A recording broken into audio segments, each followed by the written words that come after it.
Hey, everybody, welcome. This is the Real Estate Investing Mastery Podcast, and we are back with the Brilliant at the Basics series. And I'm with my business partner, Peter Vekselman in Atlanta. How are you, Peter? I'm doing great. How you doing, Awesome. Joe? Really, really good. Today, we're going to kind of continue our series of just being brilliant at the basics. You know, how to dominate your market by being simple, keeping it simple, being really, really good at the basics things. First, I want to tell you, though, we did write a book. If you go to freebasicbook.com, you get the copy of this book. freebasicbook.com. But Peter and I have a marketing done for you coaching program that we actually set up the same business that we're doing in our markets. Peter in Atlanta, me in St. Louis, and in multiple markets across the country.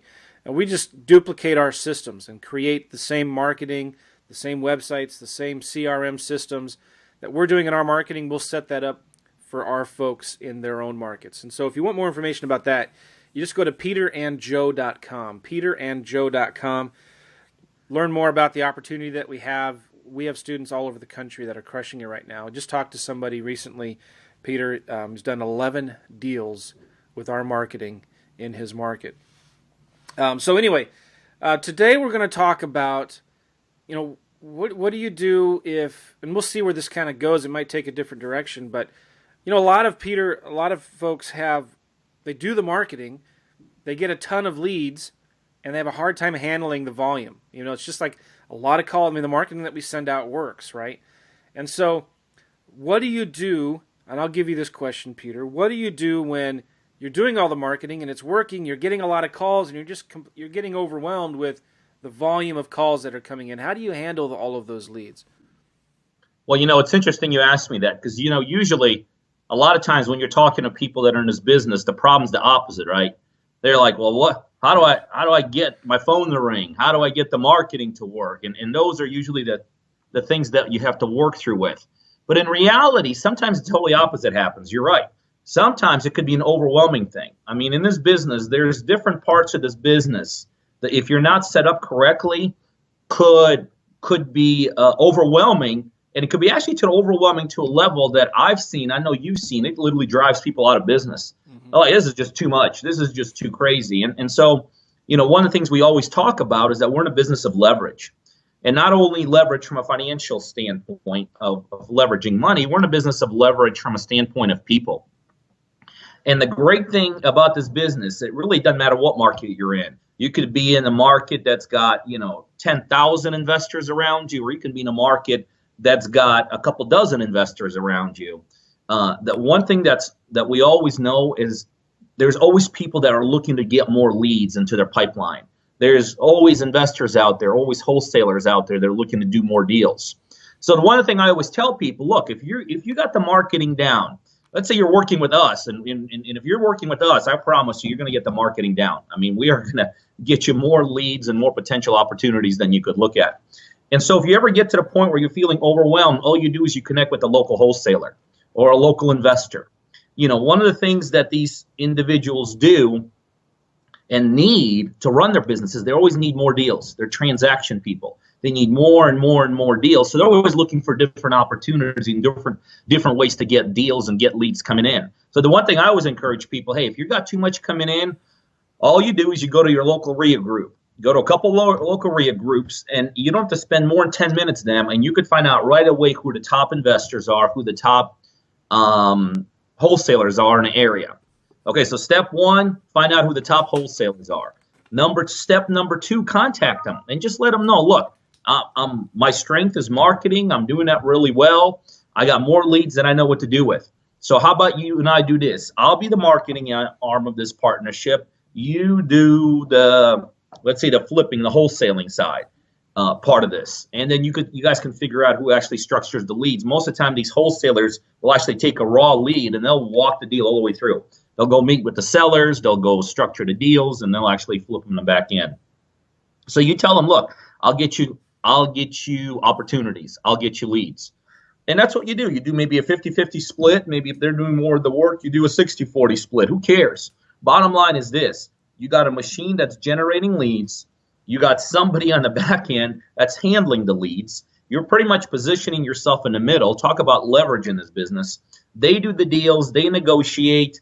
They get the contracts going. Then they funnel it to their investors. They funnel to their buyers.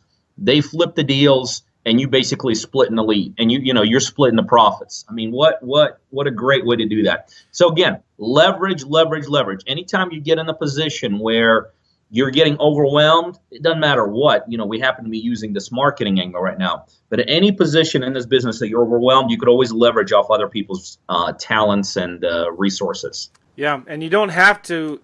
It's not a big expense. I mean, like even if you decide to bring in a negotiator to take the calls, you can pay them on a commission basis, right? So it's not like you're adding anything to your bottom line.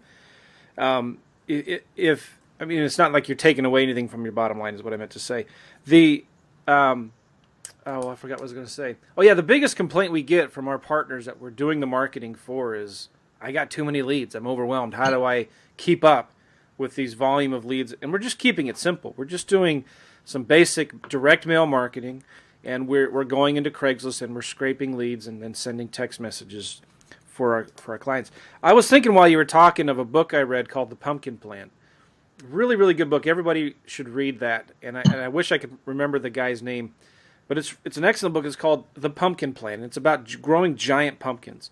And if you look at what giant pumpkin farmers do, they buy these really expensive seeds that they know will produce large pumpkins, and they're like $1,000 or $2,000 per seed, right? So they're investing in marketing they know that works, right? They plant it in the ground, and they let that vine pumpkin plant grow, and then they look, because that one seed will produce many different pumpkins, right? And they look to see the best, most promising pumpkin, and then they cut off everything else and focus all of the nutrients in that pumpkin plant to that one pumpkin, and they nurture it and they grow it and they cultivate it, and it grows into the giant pumpkin. He relates that to business, real simple, because our goal is to find our sweet spot. And some of us are just not good on the phone talking to sellers. Maybe you have a full-time job. Maybe you're just overwhelmed with all of the family responsibilities that you have, and you're doing the marketing, the leads are coming in, but you're just not good at talking to sellers, or you don't have the time to call them back as quickly as possible. There's 3 things that in this book that I thought were really, really fantastic about finding your sweet spot. And one of them is, in any business, you need to offer a service that's, if you have these 3 things, you have your sweet spot. Something that's unique, you're working with your best customers, and it's automated. And it's hard for me to describe in this short little podcast kind of what I'm talking about, but you should read it. With this model of doing the marketing and then sending the leads to another local wholesaler or someone like Peter, like we'll talk about in a minute, for me, that was my sweet spot. And when I read that book while we were on our RV trip, that's really kind of just blew my mind, because what I'm offering now is pretty unique. I have a system of marketing that really, really works well, gets the phone to ring, I get a ton of calls. And I have a follow-up system that's really unique too, that generates a lot more business even after that first lead comes in. I'm working with my best clients. My best customers are these wholesalers, guys that are already doing a bunch of deals. And I can automate this whole thing. I can have a VA or a local assistant send out the marketing and have it come back. So I don't know if that all makes sense, but find out what your sweet spot is. And Peter, we have one of our clients actually that was in a similar spot, right? He was doing a bunch of marketing and getting a lot of leads, and he wasn't able to keep up with them. So what did he do? Well, that's the unique thing we do for our partners that join our partnership program, is we go even above and beyond that. So we got one of our partners, his name is Travis. He's in California. And so what he was like, you know what? I'm glad we're doing marketing. I can't really get to all the leads, and I don't really have the time to go out there and find the wholesalers. But so because he's kind of part of our infrastructure already, so here's what we did. We said, okay, why don't you go ahead and divert your marketing into the Atlanta market, which is obviously where I'm doing my business. So he took his marketing dollars he was spending with us, and he actually funneled it into the Atlanta market, and my office did pretty much everything for him. We did the direct mail and whatever marketing we were doing. We took the calls, we negotiated the deals, we did the inspections, we put together the marketing packages, and we flipped the deals. And you have the buyers. And we flipped the deals, and we had the buyers. And so now Travis did do one thing. He showed up on my office, and he collected the check. So basically, he literally, I mean, this is pretty crazy what we're able to do for our partners that join our program. All he did is put some money in. We did all the work. As a matter of fact, it was a 7-to-1 ratio. Yeah. For every $1 he put in the end, he got $7 out. Yeah. So, I actually did a video with him. I called him Travis, the genius investor. He really figured it out. But that's the cool thing. Again, leverage, finding out people, whether it's in your marketplace or another marketplace, that are better than you, have the ability, have the time, have the wherewithal to do it. Connect with them, structure some kind of a deal, whether it's a financial deal or whether it's a deal structuring deal, and then, off you go. I mean, I kid you around about you being, driving around in the bus all the time, but that's it. I mean, that's how you're doing your deals right now. I don't know the last time you went out and looked at a deal. I don't know the last time that you did the kind of the day-to-day step. You're all about doing that. We do the same thing. And, for people that work with us, that's what we show them how to do, how to leverage their operation and how we could be that leveraging piece, actually. Peter always gives me a hard time about being lazy, and I'd never do any work. I was like, where's the love? Come on.